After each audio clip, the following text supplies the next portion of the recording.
na po.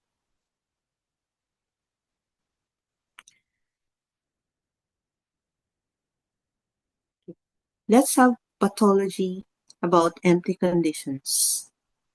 An empty condition is characterized by emptiness, that is, a deficiency of the upright chi.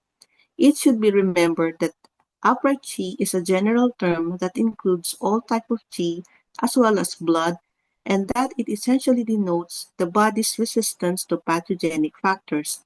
The term upright chi, zheng qi, is in fact used in conjunction with and in opposition to the term pathogenic factor, zi qi. The clinical manifestation of an empty condition are much milder than those of a full condition. Pain is a good symptom to use to compare and contrast a full versus an empty condition. In a full condition, the pain is severe and intense, while in an empty condition, it is mild and more an ache than a pain.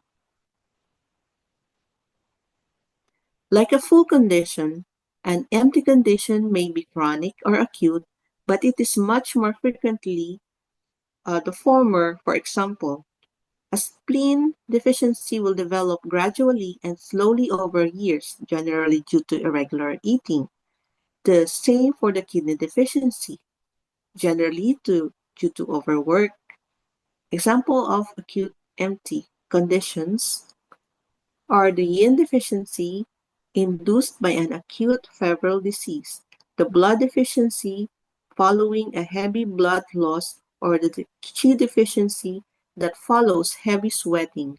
The overwhelming majority of patients with empty conditions that we see suffer from an internal, chronic, gradually developing deficiency.